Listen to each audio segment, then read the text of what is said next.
ještě před videem budu moc rád, když dáš odběr, like a napíšeš nějaký hezký komentář a zazdílíš to kamarádům. A hodně by mě zajímalo, jestli chcete každý den o prázdninách short o tom, co jsem dělal a jak moc blízko jsem k tomu cíli. Tak čau, jak jsem sliboval, je tady longform. Jdeme si spočítat, kolik bych cca mohl vydělat za to léto. OK, jsem tady teď teda v Excelu, kde vlastně spočítáme, kolik bych cca mohl asi tak vydělat. Takže začneme tím, jako první začneme tím, co jsem říkal, že si chci našetřit. První notebook, což je plus minus jsem za 5000. Dále autoškolu. A naposledy, jak jsem říkal, babetu. Tak tady nevím, kolik přesně dám, jelikož koukám tak nějak, někdy vidíš za 7, někdy za 10, pak za 3 tam skočí něco a dejme tomu takový 7000 plus minus, tím, že si dáme ještě nějakou rezervu. Třeba 4000, což nám vychází na 33 000, krávo. A jak se teda na to udělám? Čem něco tak nějak vím. A plus vám řeknu ještě můj plán na výdělek. Nejdřív se řekneme co je, takže.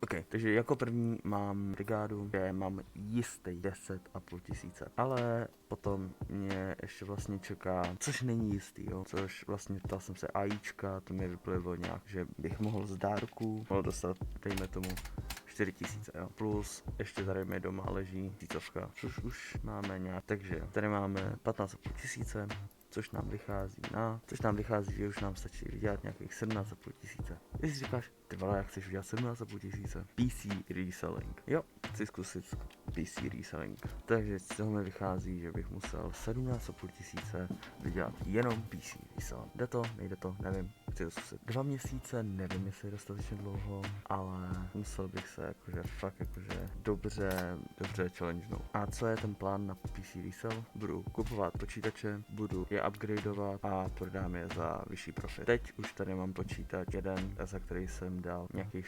1400 a je v něm potenciál okolo 3000, pokud jsem to spočítal správně, jo. Takže to už jsme z toho nokli na 14 000. Když si to spočítáme tak, že už mám tenhle počítač, tak máme 14 500 a máme 8 měsíců. Takže bychom potřebovali každý měsíc prodal počítač. Každý počítač bych musel vydělat minimálně 1820 korun.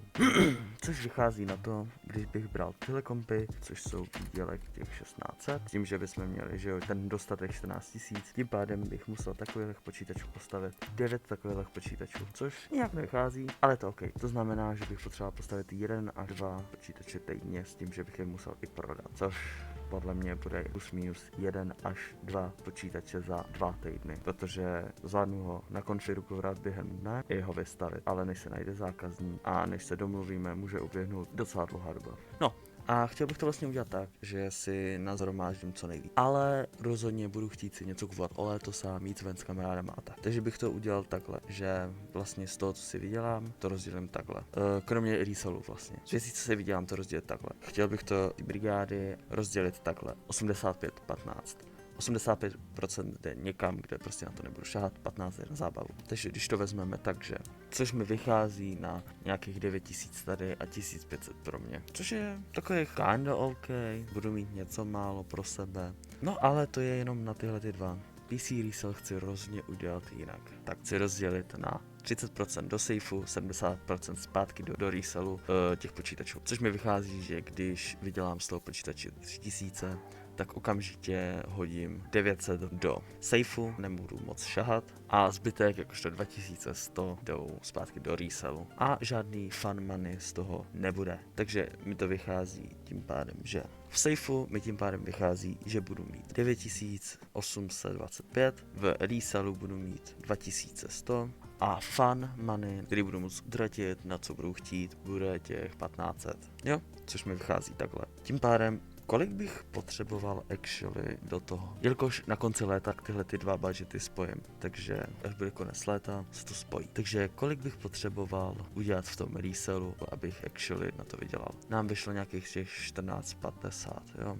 Takže tam dáme, že těch 1450. Jo, sorry, tady jsem něco pokazil. Vlastně ty dárky jsem tam zapomněl přičíst, takže to bylo menší. Což mi vychází na 27 425, což mi vychází na autoškolu a na notebook Tím pádem, kolik bych potřeboval na tenhle ten cíl? Pokud bychom vzali, že ten jeden počítač je 3000, jo. Což by znamenalo, musel reselnout 7 počítačů. OK?